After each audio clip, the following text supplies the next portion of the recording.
And he's undergoing an MRI on it this morning, and that'll determine just how bad it is. Now, he told reporters after Game 5 that there was no way you were going to get him out of that game, and there's no way he's not going to be suiting up for Game 6 and what could be their final chance. Now listen, he was not good. I'm not going to try to stretch what we saw. 0 for 4 from the field, but he did find ways to still be effective late in that third quarter, early in the fourth. Now, late in the fourth, when they had that collapse, he was partially to blame for it because that pressure defense got to him just as it did to his teammates. However, I have a hard time believing, no matter what that MRI returns, whatever grade of a strain it might be, that he would just say, you know what, my season's over. I think we have to anticipate him playing in Game 6 is just how effective he can be. And if he looks like he's not going to be as effective as he can be, I think Rick Carlisle is going to have this very interesting decision to make. Do I go with TJ McConnell early because we saw what he just did in Game 5? Really, he's the only reason they had a chance to win Game 5 because of what TJ McConnell did in the third quarter. And I'm kind of, sheepish to start our conversation with Halliburton's status because that might somewhat lend less credence to what we're seeing of what Oklahoma City is doing. I'm starting with Halliburton because if he is not going to be the type of player that we've seen throughout the rest of the playoffs and even in early parts of this series, Dave, and the Thunder are getting 71 from their top two stars, including the MVP of the league combined, this thing's a wrap. You know what I mean? It's much of a wrap as what's on his Halliburton's right leg right now. You know what I mean? And I don't think I'm telling any details here, right? Yeah, I mean, if we start to look at some of the accomplishments the Thunder are racking up throughout this postseason run, I think I saw something this morning that there's been 10 straight 30-plus scoring home games in the playoffs by Shai Gilgeous-Alexander, passing Wilt Chamberlain for the all-time postseason record. There's been 15 30-point games by Thunder players during the postseason run they've been on. That also puts them into elite company with guys like Shaq and Kobe and Michael, et cetera, et cetera. This has been incredible. Jalen Williams has a legitimate argument if the series ended today to be MVP, obviously coming off that 40 piece, but it's not just his scoring penchant. In Game 4, after the Pacers really handled the Thunder in Game 3, and Shai Gilgeous-Alexander looked to be tired, they changed things up. Jalen Williams played a lot of point guard. It preserved SGA's energy for the fourth quarter, but also it got Jalen Williams going. And so he was getting into the lane with relative ease late in that game, and then he carried over the confidence that he built in Game 4 to just a tremendous Game 5. Some of the finishes he was having, either hand, off glass, step throughs, Euro steps. He has a ton of skill.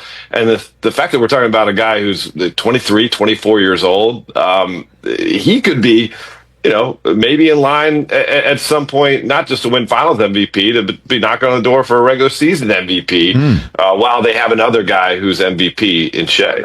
Well, I mean, kid from Santa Clara making good like this. You got a story about his story?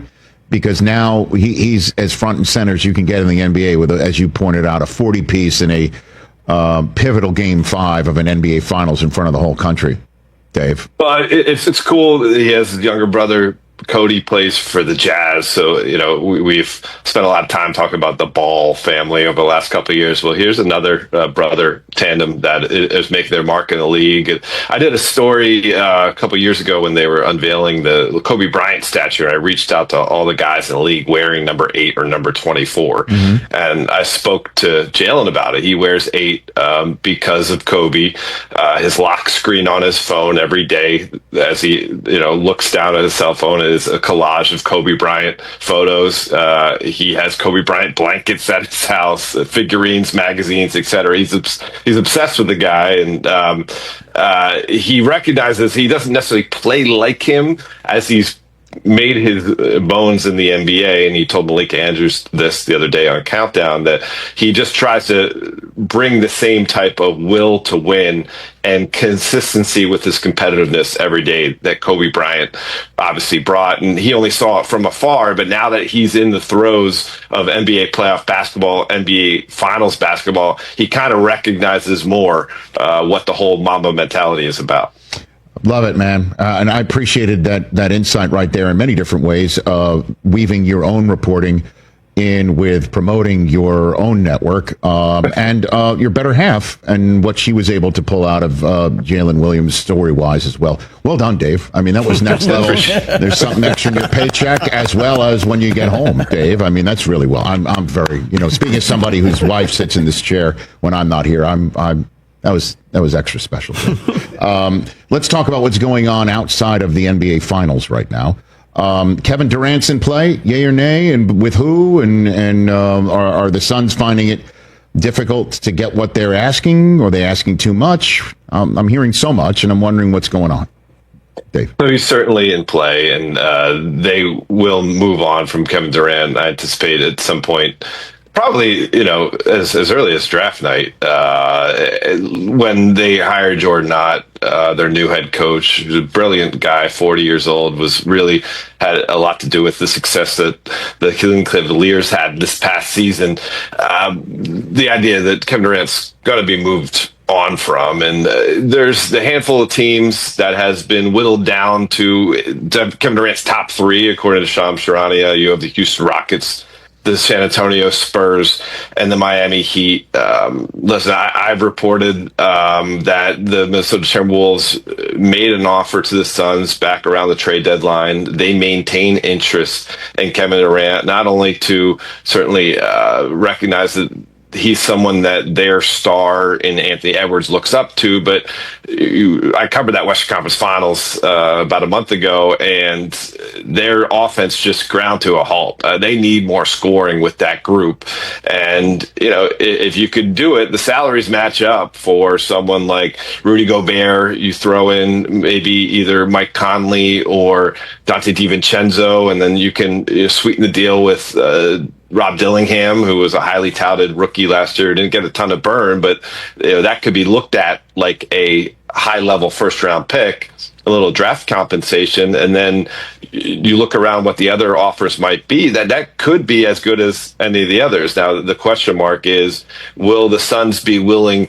to move Durant to a destination that he doesn't consider his top three, or do they want to really be great trade partners with him to find that spot? And can Kevin Durant and his representative, Rich Kleiman, make it be known that by no chance would he be signing an extension if he doesn't go to one of those top three markets? If that's the case, then maybe Minnesota says, I'm not going to give you all that in the package because we can't get a guarantee here. So that's the dance that's going on right now. One thing I found interesting, top three destinations, no state taxes. In Houston, San Antonio, and Florida. So perhaps he's starting to think about how he can maximize the money he can earn, recognizing he doesn't have that much time left in this league. Yeah, I hear you. Is it true that the Suns asked for Steph Castle in the second overall pick for Durant? Is that true, Dave? I cannot confirm that. Right, that would be certainly a steep ask for a guy who's on the other side of 35. Okay. And Kevin Durant is one of the best scorers we've ever seen. It's nothing against him, but I mean, listen, if you start the conversation there, right, all you can do is go on down the roster. Now, again, I can't confirm that was the ask, but yeah, I think that would be a bit of an over ask for where Kevin Durant is right now. Kevin Durant coming off of 2 championships with the Warriors, that's a different conversation. Yeah, I know, for sure. So who else is in play? I mean, big name guys between now and I guess a week from tomorrow night when the draft is hitting. Dave, who else is in play, do you think? Well, there's been a lot of talk about the Memphis Grizzlies after they traded Desmond Bane to the Magic, and they got those 4 first-round draft picks along with Kentavious Caldwell-Pope, but my understanding that they will not be moving on from John Morant and Jaren Jackson Jr. Now, because they made that trade, and I think drew a lot of attention from the trade, they're going to continue to get calls from around the league, and sometimes those calls can create a trade package or scenario that maybe the team hadn't anticipated, and that can make them change their tune. But I don't anticipate them breaking things up further. I think you look around, obviously on the Lakers side of things, there's been some speculation as to whether they will move Austin Reaves, basically sell high before he would be eligible for a big time extension. I don't think that will happen. And again, it would have to be kind of a scenario or a package that landed at their feet that they weren't anticipating, that could make them change. Giannis Antetokounmpo, we've been talking about for 2 months now, and I spoke to one of his teammates in the offseason who was training out here in LA, and he told me that, well, why would Giannis want to leave? He has everything with that franchise he could ever ask for. He has say-so in when it comes to personnel decisions, say-so when it comes to coaching decisions. He has a chance to be a single solo franchise guy like Dirk or Kobe. And the Eastern Conference is the easier conference. And so you could have a bit of a down year, recognizing that Dame Lillard is going to be missing time with his Achilles. But then you can rebuild quicker than, say, you were traded to the Western Conference, where you have 13 teams that have a viable pathway to a playoff spot next year.